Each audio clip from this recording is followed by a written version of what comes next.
As we watch people down through the years, it is astonishing how much energy the average person wastes in defending his own negative attitudes.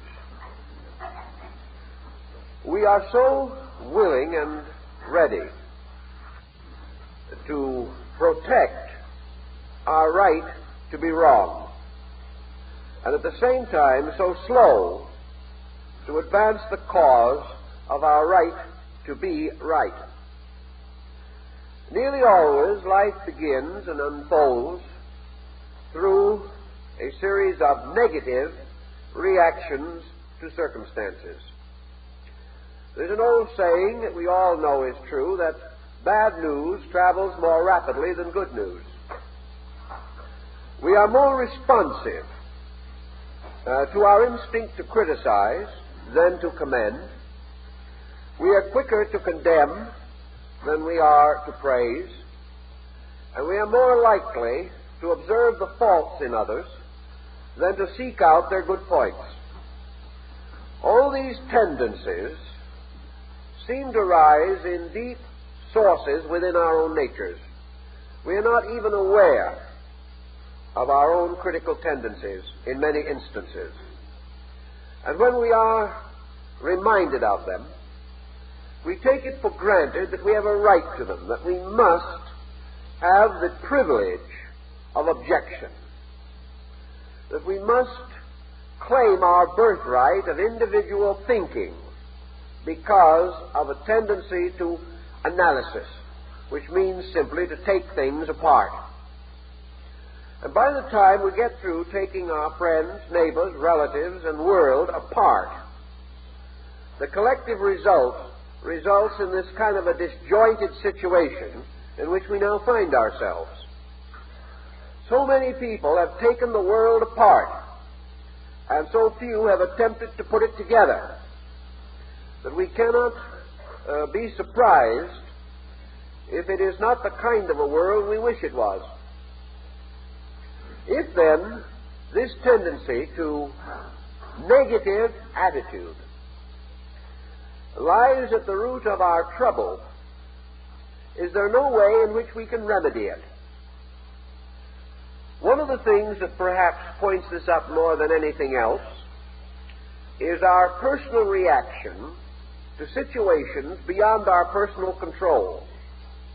There's hardly anyone who does not become indignant, dismayed, astonished, offended when he picks up his daily newspaper.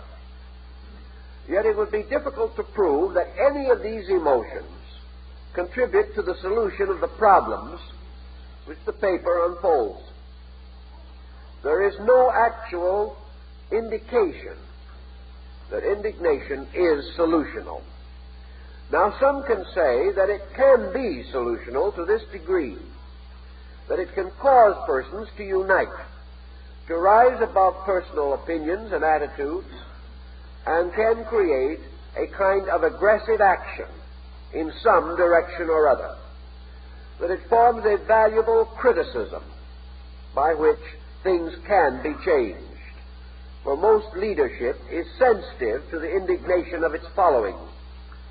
Actually, however, it is not the indignation that causes this reaction which we hope to achieve, because the problem finally settles down to a simple issue: what is right and what is wrong. And the individual, attempting to solve this, coming to valid conclusions and clinging to that which is right, develops a strong, natural, defensive and offensive organism. He will support the things he believes.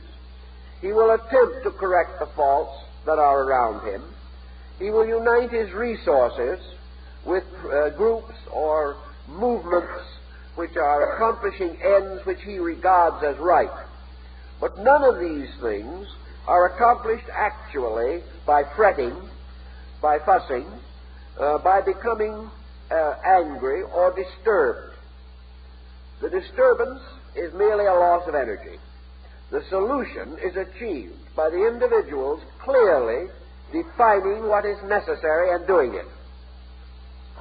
Now, one of the reasons, I think, why we have a tendency to dissolve in conflicts within ourselves and with others is because conflict is our only outlet. We do not have any clear concept of solution.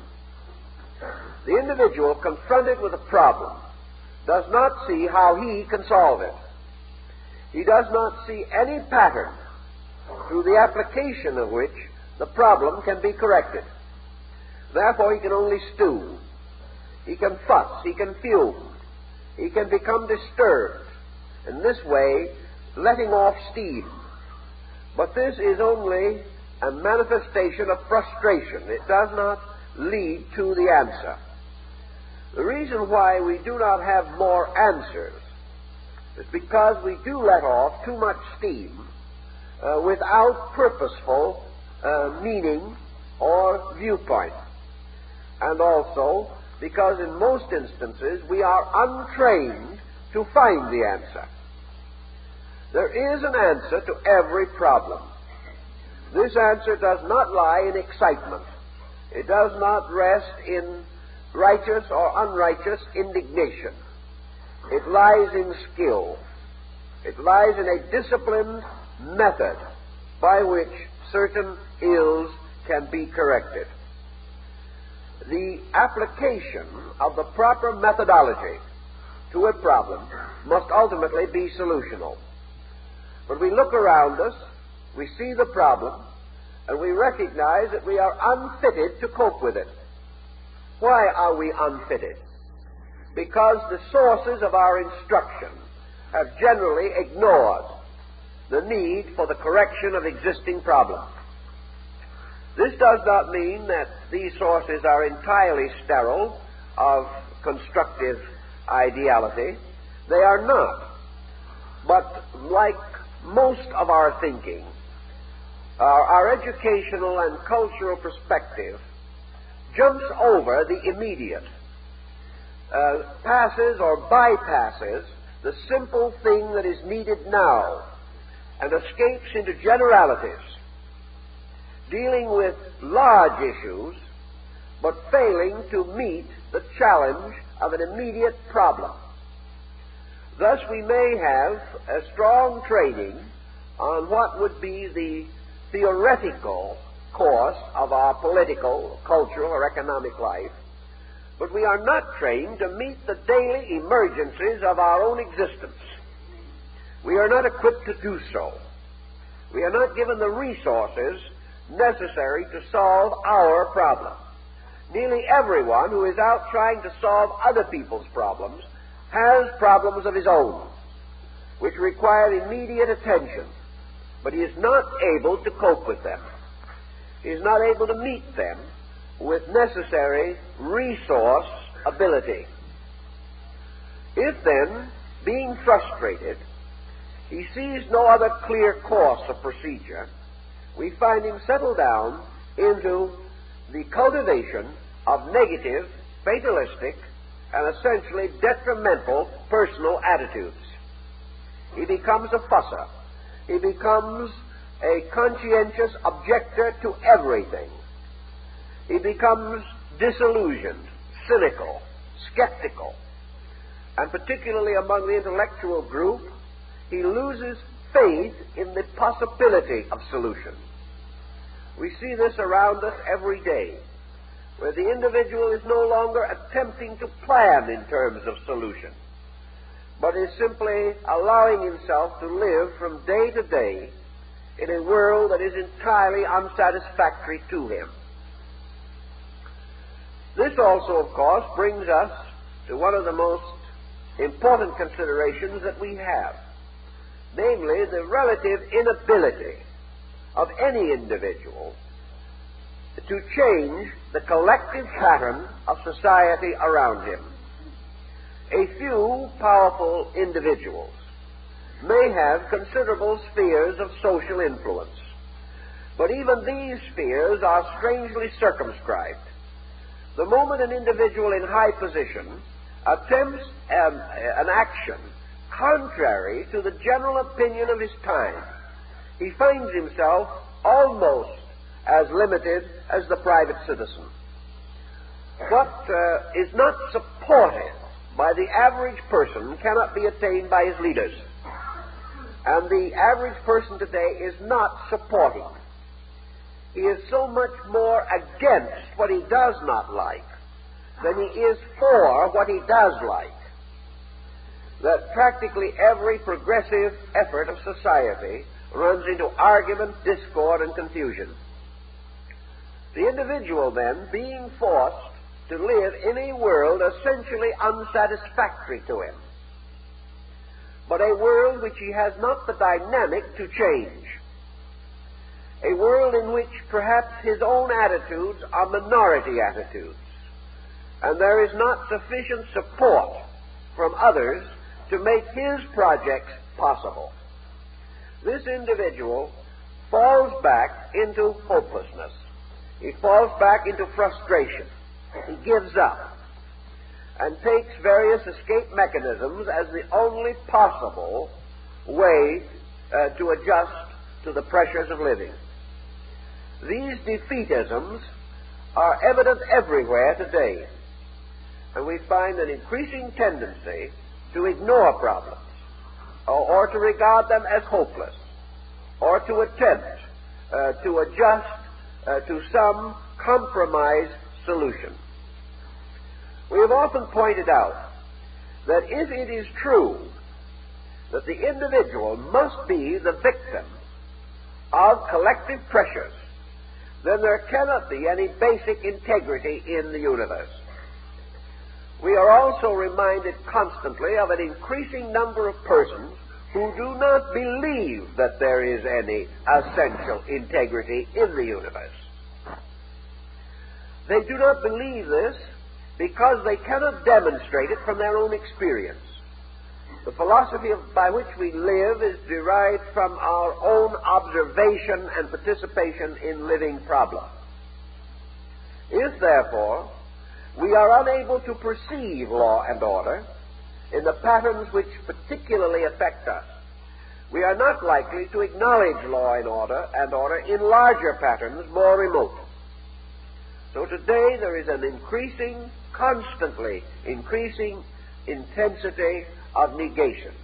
The individual doubts. He no longer holds it to be essentially true that there is a patterned purpose behind life. If this negation continues to develop, we are bound to drift into an almost hopeless skepticism. But man himself finds his own drifting increasingly uncomfortable. He discovers that actually the kind of a universe he lives in is not nearly as important to him as what he thinks about the kind of universe he lives in. It is his own adjustment that must, to a large measure, determine his relationships with life. He learns also, of course, that there is only one essential contribution that he can make as a private citizen, and that is the contribution of a well-ordered conduct of his own. He cannot give to others what he does not have. He cannot demand anything from others with an assurance that he will receive it. But he can bestow of what he is or of what he has according to his own insight and understanding. It therefore becomes important to the average person to enrich his own potential of interpretation and understanding. Unless he can do this, he cannot hope to maintain a creditable place in the life pattern of which he is a part. We must admit, and we know it is true from continually increasing evidence, that all negative attitudes are essentially destructive to the person who holds them and to those around that person. Negative attitudes must be compensated for in terms of unhappiness, sickness, and premature death. There can be no possible way in which a negative attitude or a destructive attitude can essentially and directly contribute to our security. The only way that it can contribute is because we ultimately discover the wrongness of it and are thereby perhaps impelled to search a better attitude. Actually, anything that is wrong in our own emotional and mental life will be interpreted ultimately in terms of misery and sickness. We cannot win with negation. We cannot criticize ourselves into health, but we can criticize ourselves into sickness. We cannot hate ourselves into peace of mind, but we can destroy mind and its peace with hate. Every negative attitude, no matter how much we defend our right to have it, or how justified it seems to be, must end in a negation in our own natures. Thus, the person who is a critic gradually destroys his social bridges. He becomes an outcast, and in loneliness and sorrow watches his life disintegrate. He will insist that his criticisms are valid, that what he says is true, but if it is negative, it does not help. And the individual whose discrimination, whose thoughtfulness continually lead him into negative discovery or the discovery of error, this individual ultimately becomes habit-ridden with negation and loses the power and the incentives to constructive thought. Nearly all of our psychological trouble today rests with unadjusted persons who have permitted themselves to develop negative mental and emotional habits. And as it is estimated now that in the next generation, at least 1 out of every 5 persons born in the United States will at some time be an occupant of a mental hospital. It begins to be a rather serious situation.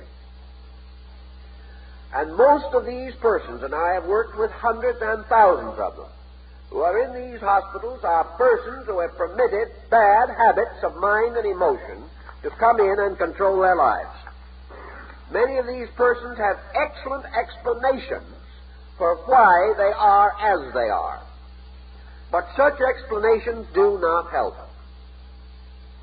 The only explanation that is of any value to us is the explanation of how we stayed sane. The rest of it is not profitable. These individuals who are mentally and emotionally sick can prove to our satisfaction, perhaps, to their own satisfaction, certainly, that they are misunderstood, neglected, afflicted human beings, born in calamity and misery, and therefore fully entitled to fall to pieces. All this, however, does not solve anything, and the perpetuation of a philosophy of this kind cannot possibly bring any satisfaction, security, or health to anyone. The answer lies in a positive relationship with life. Now, in going back over a good many of these sorrowful characteristic problems, we find that the individual who has come to these melancholy and morbid conclusions actually did not have a particularly difficult life. The individual who breaks under pressure is one of a community of persons, most of whom have had equal pressures with himself. It is not the individual who has gone through the most that falls to pieces. It is the individual with the least resource in himself. It is not the person who has gone through the greatest tragedy who is tragedy-ridden. It is the individual, perhaps, whose only tragedy has been his own selfishness. But the person who has the wrong basic perspective gradually cultivates a philosophy of negation. He rationalizes, develops logical and reasonable sequences to prove to himself that he is a suffering soul. And when his proof is conclusive, he is completely miserable. And this complete misery has about it a nostalgic kind of uniqueness. And we have a competitive attitude in which human beings actually vie with each other as to which one can be the most miserable, gaining a certain distinction from having suffered tremendously. Years ago, we had a group formed. In fact, it was created quite a time ago, but became prominent about 20, 25 years ago, a group dedicated to public confession. These members would rise up in meeting and tell all their sins. It was a little confusing and a bit embarrassing, and did lead to a few lawsuits for slander and defamation of character. But the real cause of consternation was, you would think persons would be reticent to get up and admit the most intimate delinquencies. Instead of this, we found that many of these persons got up and proudly confessed delinquencies which they never had. The only problem came be the competitive instinct to be more delinquent than the previous testifier. Each person who got up had to top all who had gone before him, and took a strange morbid pride in confessing faults that he did not possess. This tendency is part of the same pattern that we mentioned before. The idea that we cultivate negation far more enthusiastically than we do virtues. But this problem of competitive testimony of misery makes a certain importance in life. It causes the individual to feel a kind of significance. And it nearly always arises in a life not adequately occupied with other and more constructive activities. The complainer is nearly always a person whose life is not actively dedicated to some practical purpose. This endless complaining, this constant emphasis upon the evils of things, can be defended. Lots of persons have tried to defend it, making quite an heroic exhibition. But all of these individuals, defending or not defending, but clinging to this attitude, are less effective as persons than those with other attitudes. And we must assume in nature that there is a pattern of rewards and punishments which lie within the psychological and biological structure of man. Instead of assuming that he is punished by some arbitrary penalty in the universe, by some god of compensations, we observe that man is constantly rewarded and punished by the chemical consequences of his own conduct. It therefore has to follow that where nature punishes the individual for an attitude, and it would seem to me that loneliness, sickness, despair, sorrow, and frustration must be regarded as some kinds of punishments, that they are the consequences of actions which nature does not wish to see perpetuated. We have to assume that nature rewards obedience with security. That is, a maximum security under existing conditions, and punishes disobedience with insecurity.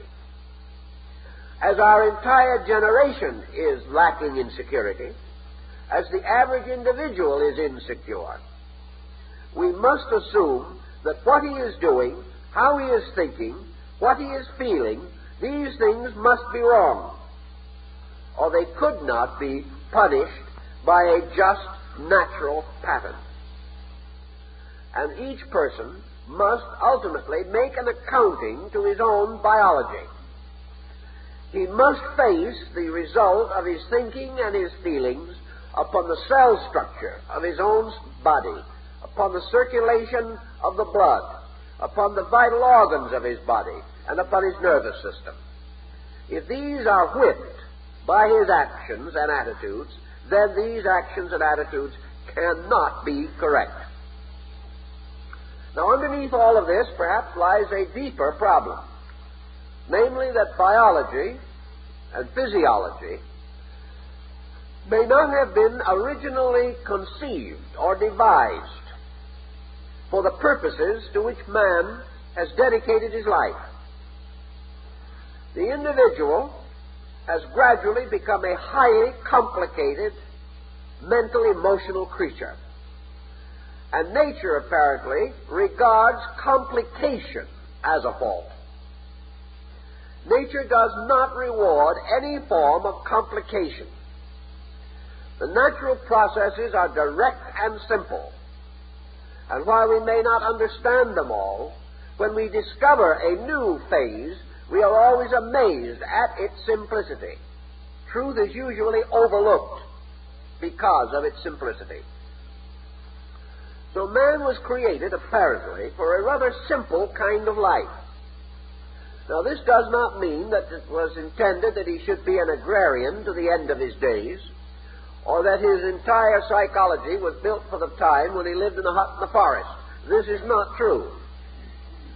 But it is essentially true that man was not created to sustain the degree of wear and tear which he imposes upon himself.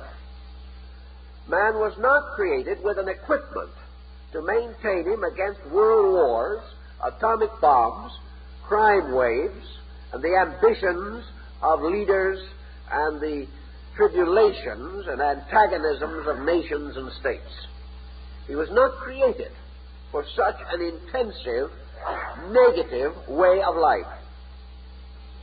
Thus, his very so-called advancement, with its continuous emphasis upon tension, pressure, and stress, this so-called advancement is resulting in a serious biological complaint which arises out of the bodies of those persons who have exceeded their own resources in their efforts to live.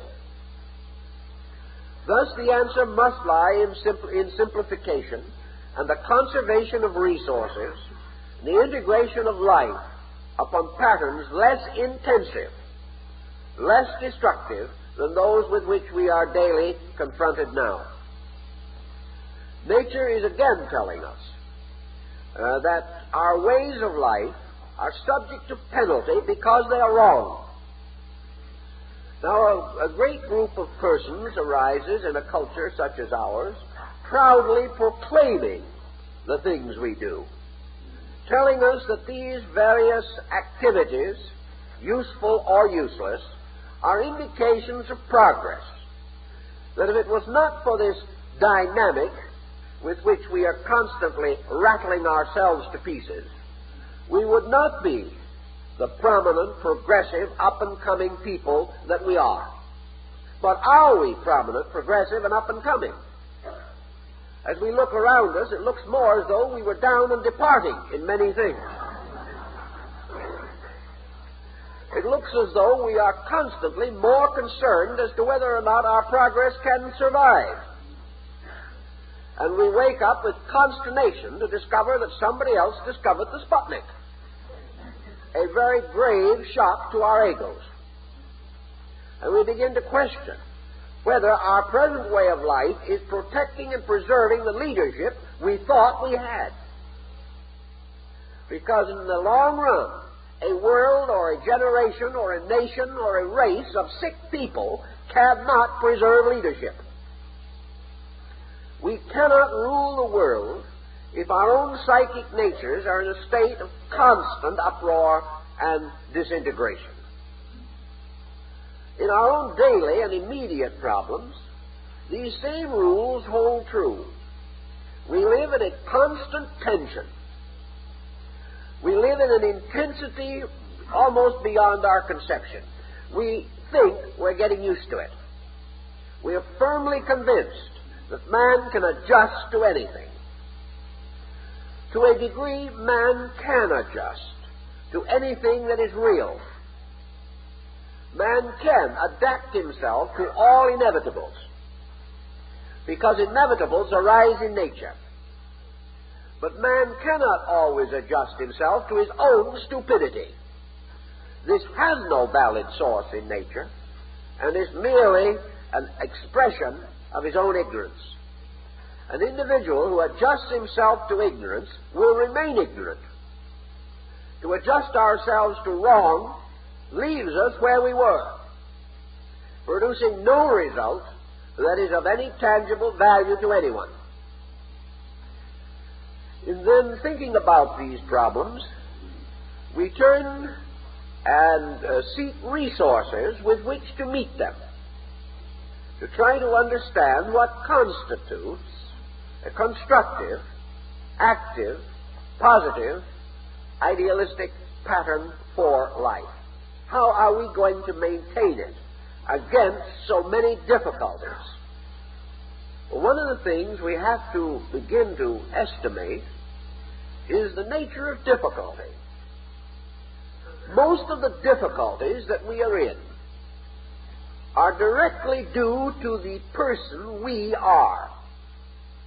Man makes his own difficulties. He doesn't realize this, and to a degree he appears to be able to escape the implication. He can sit down and prove almost to the satisfaction of anyone's logic that he is not the cause of his troubles, that his neighbors are the cause, that his world is the cause, that high taxes are the cause. But actually, the individual is responsible for his own total degree of integration. Actually, taxes are not the cause of his worries or his fears. World conditions are not the causes. The real cause is in the bridge of his own mind. The cause of his trouble is his own attitude toward these problems. If he hates them, he is in trouble. Now, he may say that the thing he hates deserves hate. It may, theoretically, but he cannot afford to hate. It is too dangerous. And nearly always, hatred rises from shallow, inadequate estimation of facts. It is very difficult to understand things and hate them. We may understand them and regret them. We may understand them and hope that we can change them. We may understand them and realize that they arise from a condition of human collective consciousness which is not adequate. We may observe that too much of our living is from the level of childishness rather than from the level of maturity. These things may become obvious to us, and we may find certain individuals particularly and devastatingly ignorant. We may also observe that the untutored and untrained person lacks the capacity for judgment and kindness and thoughtfulness. But out of the entire thoughtfulness which we have used, comes no longer an attitude of hate, but almost a sense of compassion, a great sympathy, a constructive sorrow for the misfortune of another person whose limitations make it impossible for him to see more correctly than he does. We gain from this a desire to help rather than a desire to condemn. And the moment the instinct to criticize is transmuted into the instinct to help, we are beginning to move onto a positive foundation. Anything that deserves criticism needs help. As long as we approach it on the level of criticism, we will not help. Some people, of course, insist that criticism is a help. But unless it is an essentially constructive approach, unless this criticism is backed by a tremendous depth of understanding and a practical solution to the problem, it merely compounds the dilemma. And to criticize things for which we have no solution cannot be regarded as a good vocational activity. Thus, in the understanding which we develop, our tremendous hatreds and our intensities gradually disappear. And in their places, we have a thoughtful, perhaps sadness, but most of all, a deep realization that behind and through things that appear to be wrong are motions which are essentially right and which will come to their own in due time. In any way that we can help these motions to come true, we are available. But mostly these constructive motions require a very great degree of personal composure. And when this is lost, the constructive motions are also lost. To then approach this problem, we have to build a philosophy of living, a concept of life that relieves us from the need to condemn. We must find a way of internal adjustment that permits us to recognize error and regret it, but not to be confused by it. Also, we must reach a degree in which every misfortune that approaches us becomes a challenge to greater adequacy on our own part. So-called reverse is not dilemma, it is challenge. It is an opportunity to be bigger than we are in order to meet a problem greater than we have previously known. Every problem is an opportunity for the individual to release solutional power from within himself. Locked within each of us is a potential we know very little about. With every faculty that we now know alert, we are using only a small fraction of our potential life availability.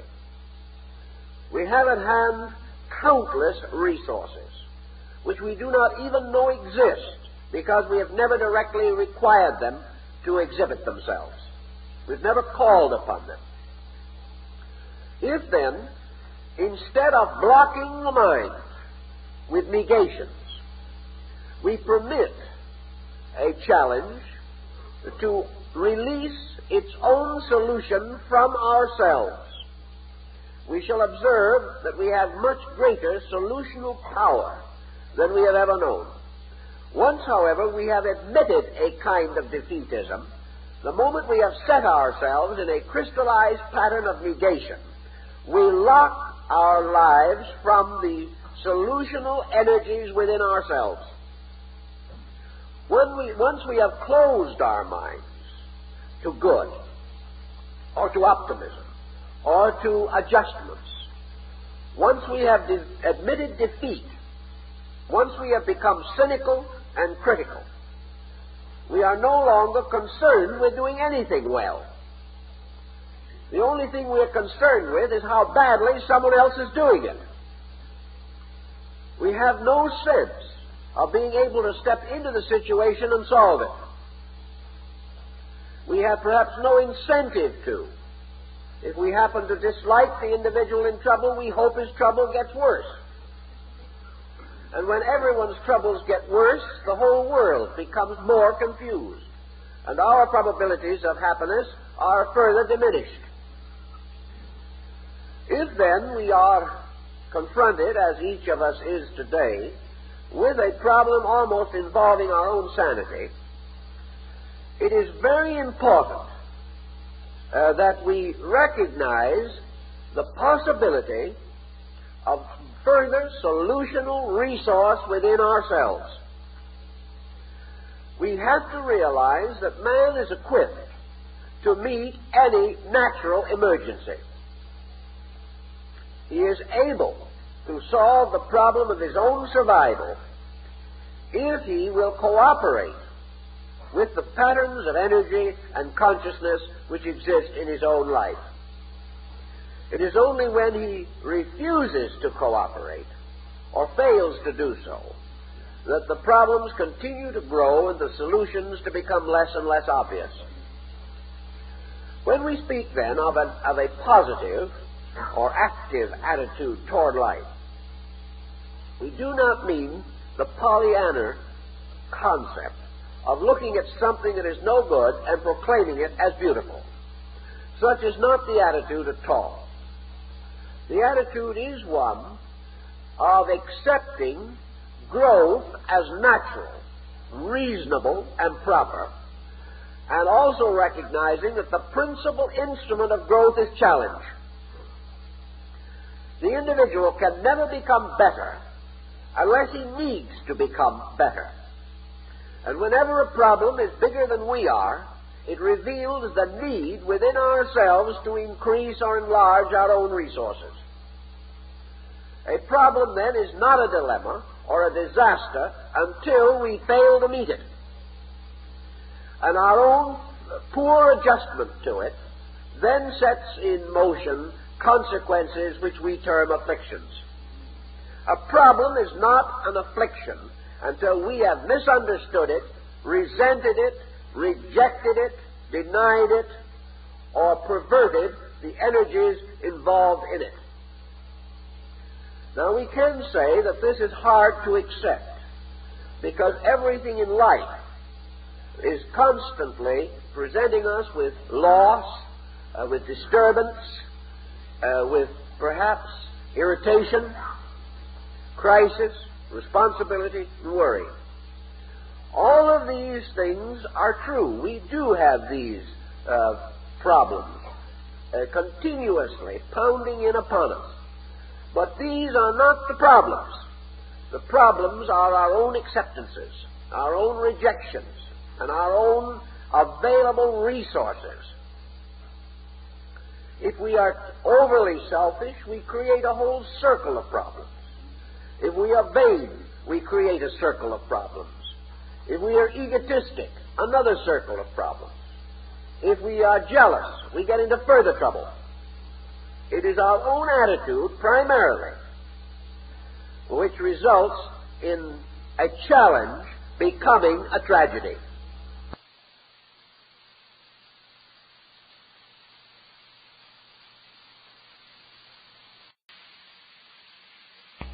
It is only a tragedy when we have misunderstood or confused it or rejected the lesson which it contains for ourselves.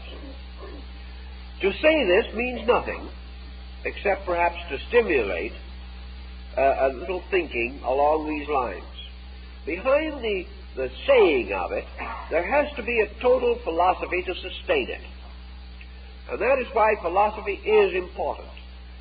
It is a way in which we convince ourselves of our own needs. It is a way in which we rationally sell the truth to ourselves. It is not a substitute for conduct, but it can be a tremendous incentive to conduct.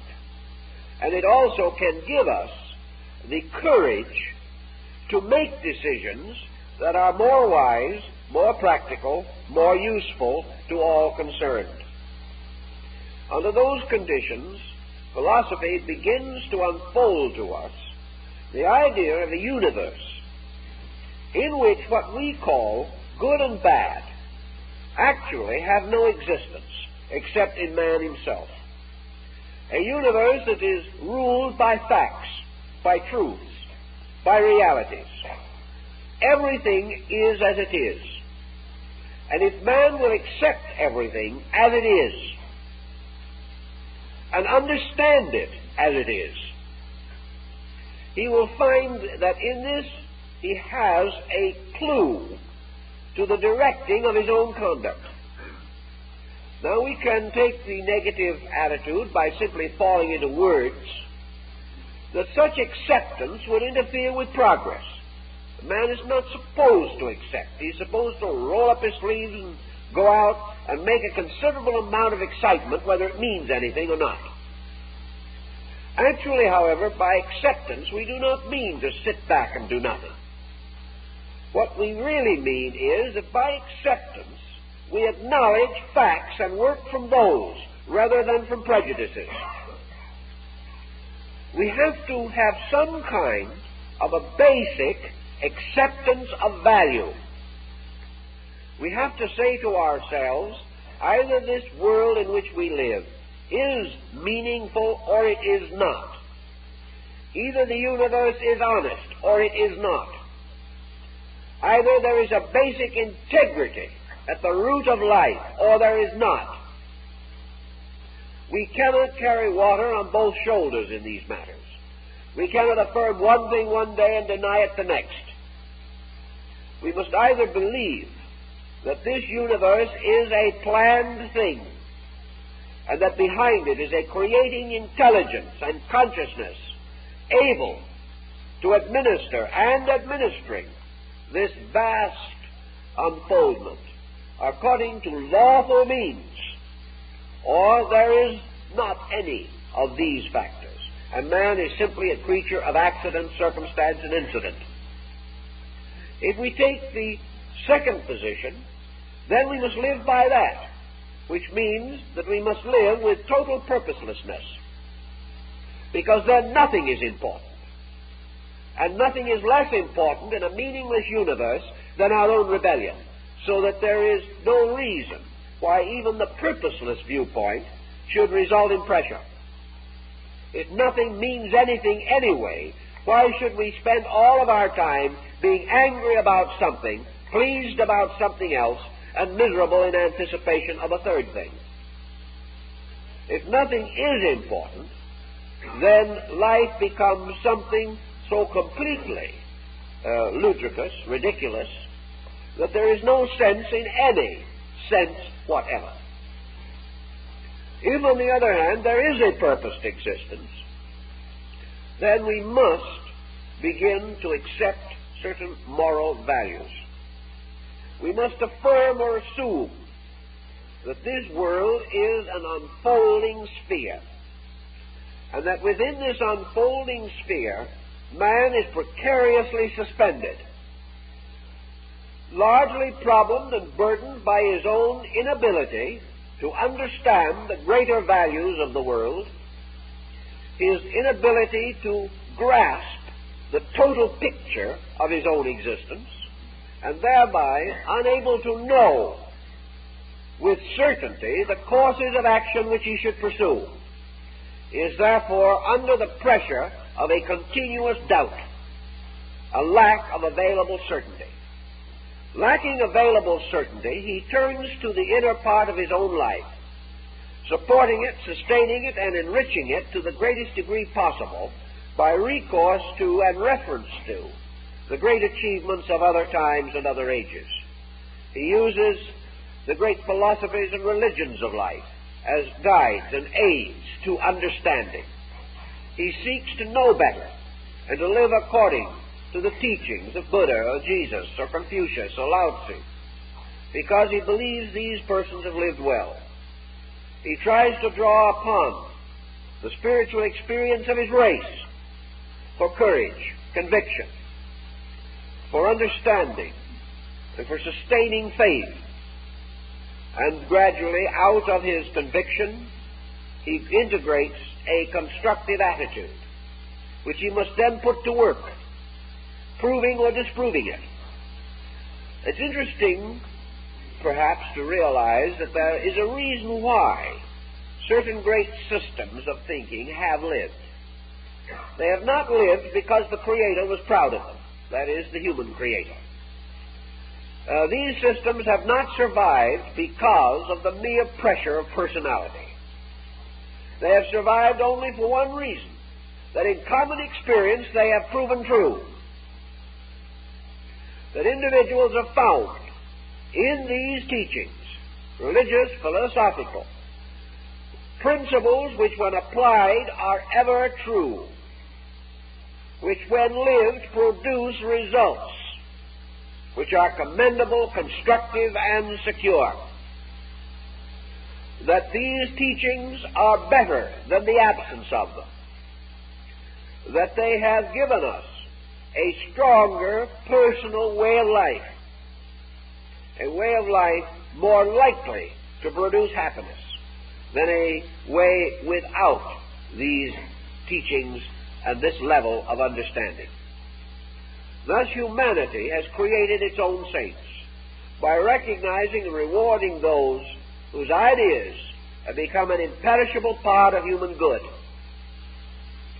And in this way, we begin to sense that man is forever experimenting with value. All of these great teachers have united in certain positive concepts. They have pointed out the importance of a dynamic faith. They have recognized the tremendous importance of a non-aggressive attitude toward life, a completely different perspective from ours. We live in an economic and political world continuously aggressive, and yet we live with religions, churches on every street corner practically. Two-thirds of our population nominally religious. We live in a tremendous religious atmosphere of renunciation, of unselfishness, of impersonality, of the acceptance of evil but not the doing of it, and of the tremendous importance of returning good for evil. These things we affirm. We believe, but we cannot operate them in our daily life because they run headlong into the small personal prejudices which are more important to us than principles. Yet therapy lies directly in this level. No one wants to be sick. Very few people can afford to be sick under the existing conditions. And socialized medicine is no solution in the sense that it will not give back to the individual his proper energies, even if it helps him to pay the bill for his mistakes. In the sense of paying the bill, it does help, but it does not solve the problem.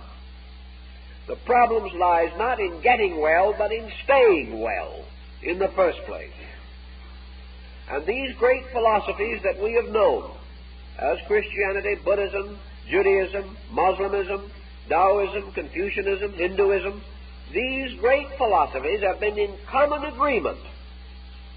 And millions of human beings, hundreds of millions, living under them for the last 2,500 years, have discovered as factual experience within themselves when they have been able to be big enough and strong enough to live these principles, that in the recognition of a non-combative, non-competitive code lies the health and security of the people.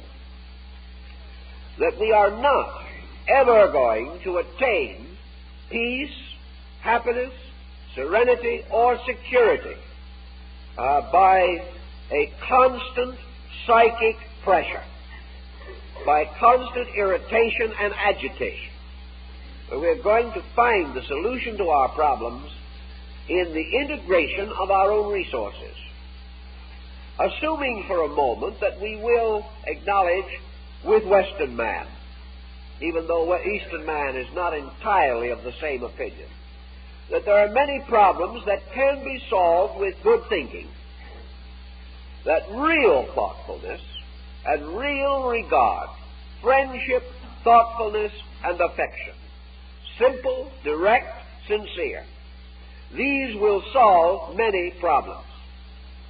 But how are we going to have any of these qualities, simple and sincere, while we remain totally complicated, the victims of pressures from within our own psychic natures, eternally destructive of simplicity and sincerity and affection and regard? How are we going to dislike people often enough and long enough to attain this serenity we talk about? How are we going to complain our way into peace of mind? Or how are we going to scandalize our way into security? We cannot. And to achieve our ends, we have to begin to reintegrate our own basic standard of values.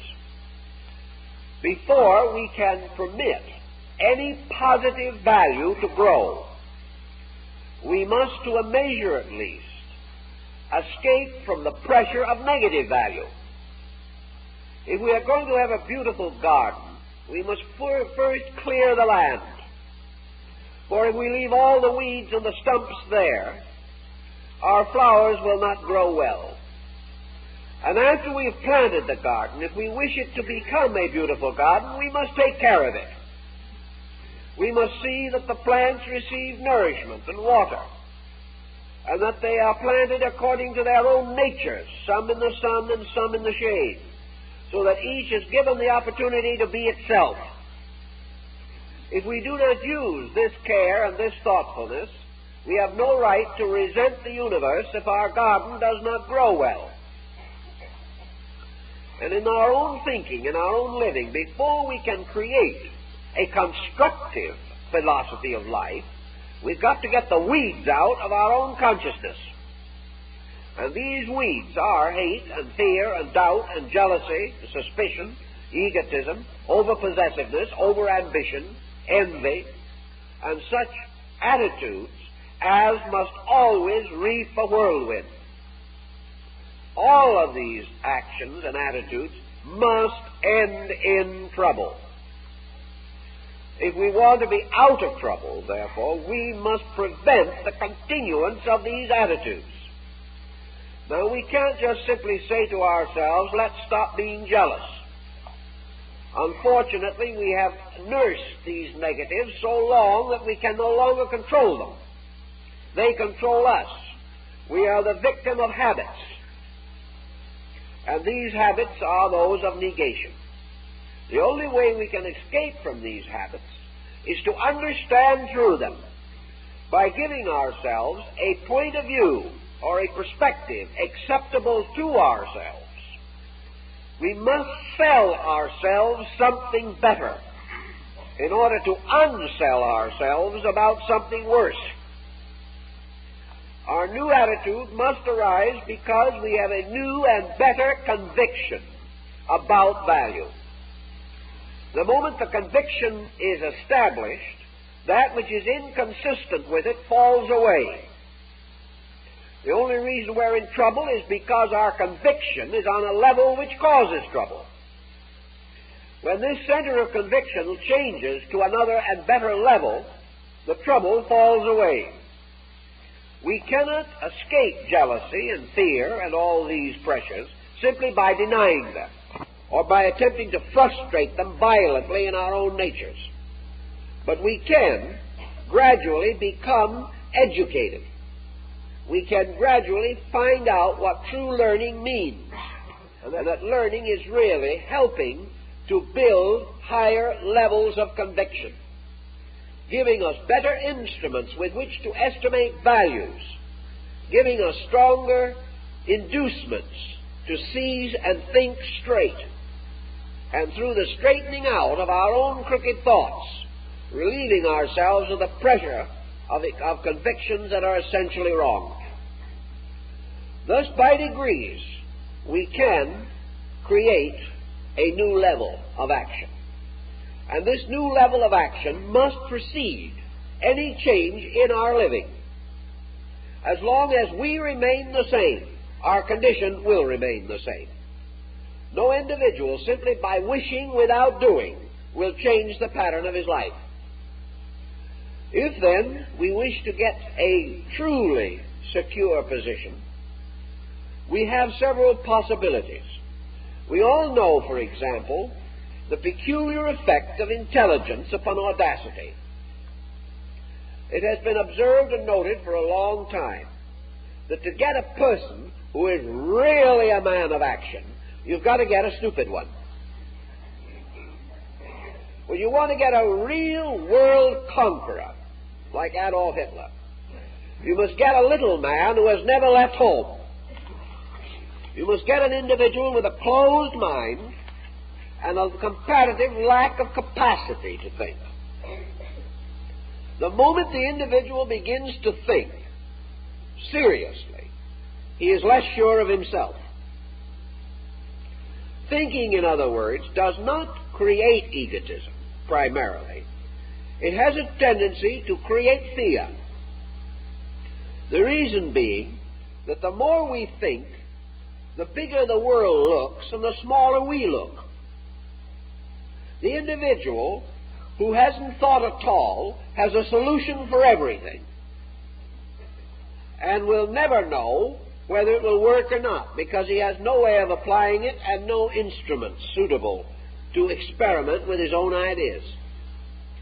But the moment we study humanity, we suddenly realize that the universal panacea is extremely difficult.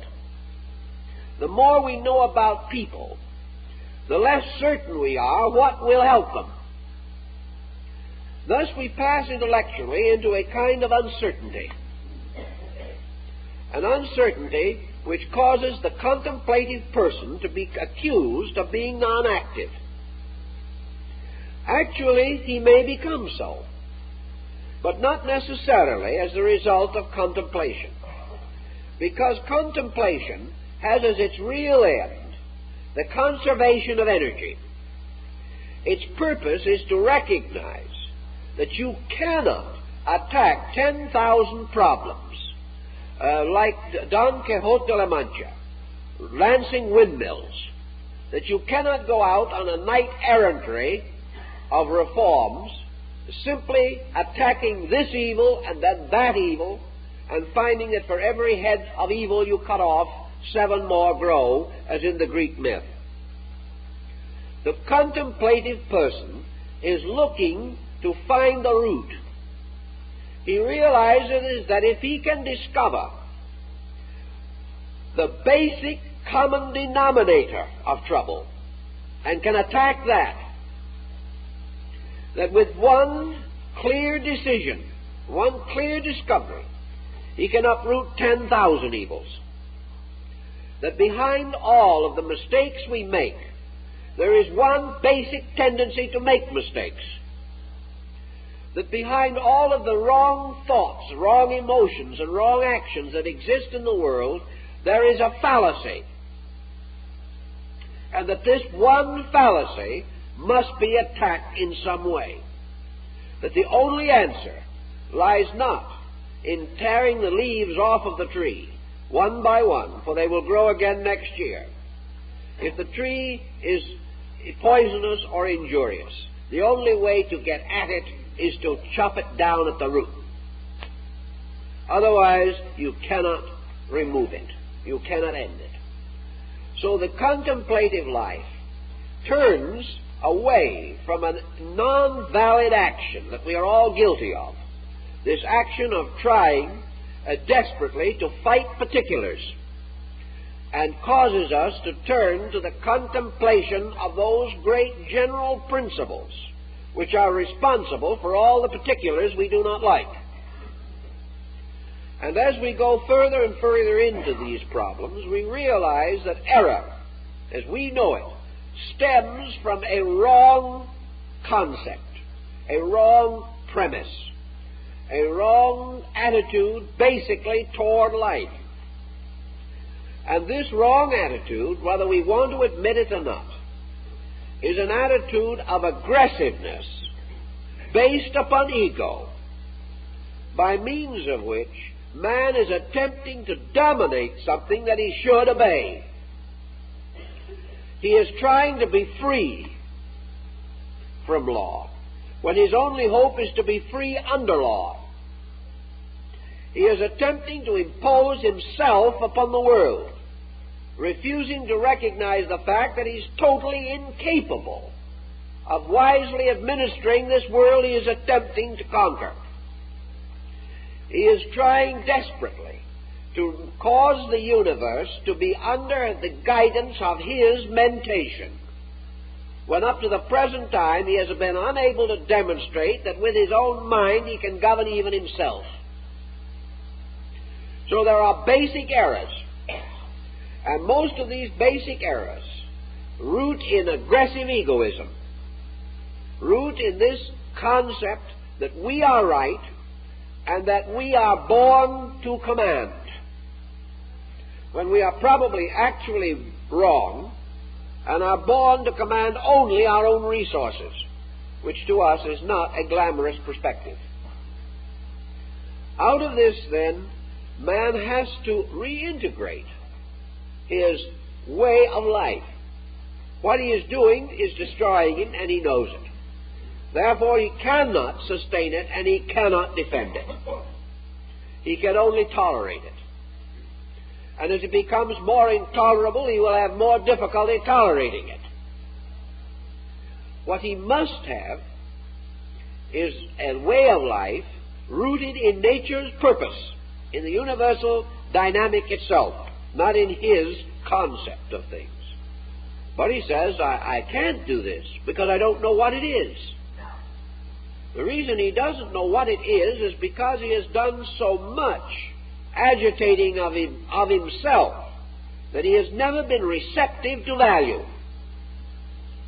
Man possesses, of all creatures, the only group of truly reflective powers that we know.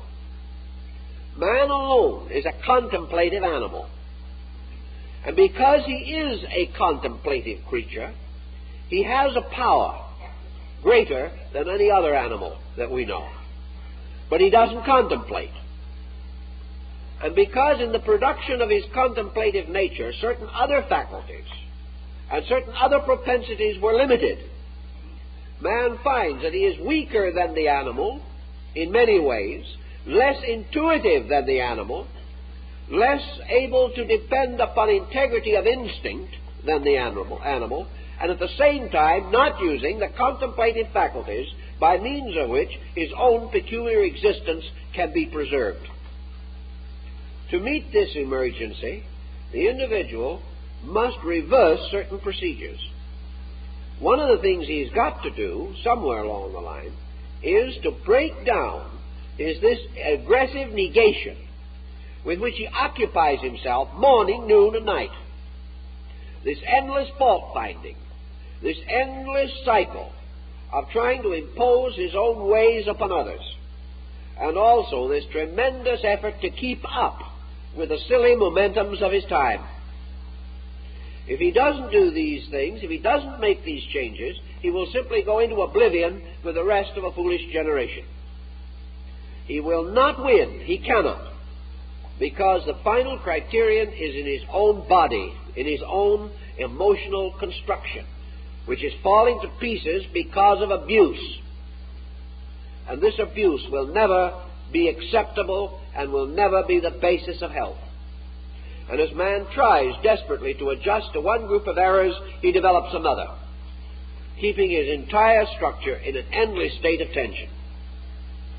So a constructive or positive attitude in this situation consists in the individual attaining a detachment from negation first, a relaxation away from criticism, away from suspicion and doubt.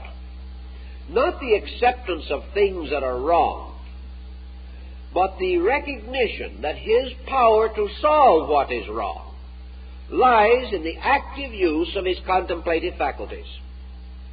Man's solutions to his problems must be on the level of man, not on the level of beasts. War is an effort to solve human problems on the level of beasts, and it cannot succeed. Each human being has within himself a contemplative power where he must solve his problems by arbitration rather than by violence. When he neglects the power to arbitrate, when he neglects the contemplation of solution, he destroys his humanity, destroys the uniqueness by means of which he has a reason and justification for survival. So we say that the person in these problems, in his daily living, must begin to relax away as far as he possibly can from these intensities, recognizing them not as virtues, but as hidden vices. Perhaps we would have a tendency to correct some of these difficulties if we recognize them as faults, but we do not. We have grown so accustomed to them, we think of them as virtues, as indispensable parts of ourselves. Our right to criticize is a sacred right. Our right to condemn is something that we will fight and die for. And yet neither of these, criticism nor condemnation, solve anything. They merely magnify and complicate the problems of living. If we can ease down on this a little and give ourselves a chance to relax and allow the contemplative level to come through, we will find that in a more impersonal attitude, less dominated by destructive intensity, we are in a position to discover workable solutions. Intensity destroys our power to solve. Anger destroys our power to think. Hate destroys our power to love. Fear destroys our power of faith. All things needed to solution are destroyed by their opposites. And the individual who has the negative qualities cannot at the same time sustain the positive ones. He must decide between them. And the amazing thing that he doesn't realize and has never been able to realize is that love is a kindlier, happier thing than hate. We have never seemed to find as much satisfaction in the development of our virtues as we have in catering to our vices. Yet actually, our thoughtfulness, our kindliness, our friendliness, these are the sources of happiness. These are the things which bring us contentment. These are the very conditions we dream about. These are the things men go out in war and fight and die for. Yet in decision we do not choose to cultivate them. The moment some temptation to be unhappy comes along, we are perfectly willing to sacrifice our birthright of happiness. Out of the recognition of this situation, we do have the right, if we wish to apply it, of choosing positive and constructive attitudes. We can choose not to gossip. We can choose not to criticize. And we can choose to seek the good in things, realizing always that there is something of good, and furthermore that the acceptance of the fact of good is the greatest stimulation toward the growth of good. Henry Ford proved in his work with ex-convicts that when you have a faith in a man, you have a greater probability of that man maintaining his own self-respect than when you suspect him. The moment you doubt him, you destroy his faith in himself. The moment we suspect, we create suspicion. Whereas if we have a strong and constructive attitude, we have the greatest and most powerful defense against betrayal. But someone will say, I did have that attitude once, twice, 3 times, and I was betrayed. Now I'm a hopeless skeptic. I've done things for people, they've turned around and stabbed me in the back. There are a large number of cliches bearing on this point, but we don't need to repeat them all. But the answer again lies in man's ability to detach himself from the things he does. Almost always, when we are so-called betrayed, we are offended. First, because we feel that our own judgment has been wrong, and that's an intolerable situation in itself. We can never forgive the individual who has proved that we are wrong, if it is only by failing us in some emergency. Furthermore, we become attached to the things we are doing. We expect results. We demand results. But we live within so small a reference frame that the only results that we can see must be almost immediate ones. It is difficult for us to imagine that something, the results of which we cannot see, has results. And nor can we be satisfied with the belief that those results may only reach their harvest long after we have gone. We must have the proof of it right now. All of this, again, being the imposing of our own mind and our own attitudes upon things. We do not do things well, generously, lovingly, and finely, because we expect reward. We do these things because they are the law, and we either keep the law or die from breaking it. The other person's reaction to what we do is according to his own understanding. We are not responsible for his understanding, but we are responsible totally for our own. And if 5,000 persons fail us every day of our lives, that is no excuse for any human being to become cynical. Let's face it. Because we must live with ourselves. And if we do not believe in cynicism, then the failure of other persons cannot make us do that which we know is not right. The moment we permit ourselves to fall into this error of being discouraged, it means that our faith in value is not great enough. This evidence, by the way, is not so remarkable as we might first assume. There are very few persons who have not been given indications of gratitude. There are very few persons who have done great things over a continuous period of time without recognition. There are very few persons whose kind deeds have always gone awry. What we generally again do is promptly forget the kindnesses that have been done to us, the gentlenesses which have returned to us, and when 50 persons are grateful and one is not, that one is the only one we remember. If we look back over our lives, we will realize that we have not been the continuous victims of ingratitude. We have been the continuous victims of our own attitude toward it. We have willingly and willfully rejected the kindnesses which we should have appreciated in order to nurse the grudges we should have forgotten.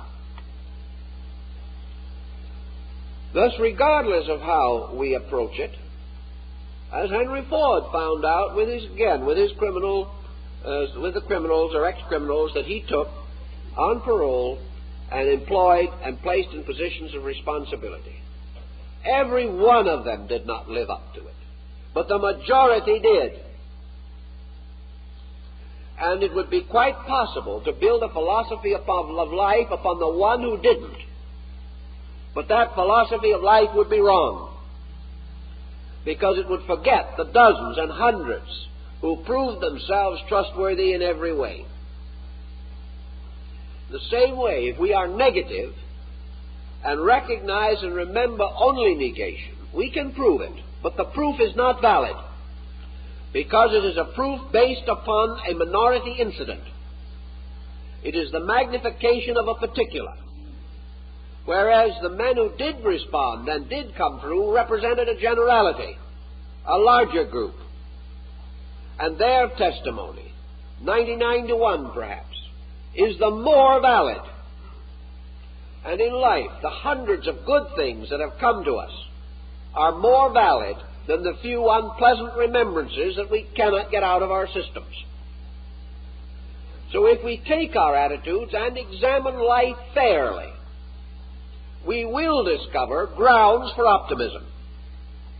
We will find that this world is not nearly as bad as we have forced it to be by our own thinking, and building a more generous, contemplative relationship with life, we will begin to see that we have been wonderfully blessed and protected through countless emergencies, and that also, if we could maintain and preserve the gentleness of spirit, which is our birthright as human beings, we could live victoriously through this span of life, creating good for others and strengthening the integrities in ourselves. So our positive attitudes must arise from a total picture of our own living. When we shall discover that actually we have enjoyed much more than we have suffered, and if we have suffered, it has usually been because we were not big enough and not deep enough to find the value, the basic beauty, the deep meaning, the important instruction in certain experiences. These we have resented. We have resented them because we rejected them, and in so doing have created negation. If we understand these things, we can begin to build a more constructive attitude and a better philosophy, and we will find that the proof of it will lie in its effect upon our total economy as persons. When the facial expression begins to relax, when the tightness leaves the corners of the mouth, when the nervous, angular motions of the body begin to soften, when we can begin to enjoy the good that comes to others, when we can actually feel a little better when we get up, a little better through the day, as the result of trying, of striving, we will realize that a good attitude is our only protection in life, and that without it we cannot survive. Nature tells us this, and if we are wise, we will obey nature.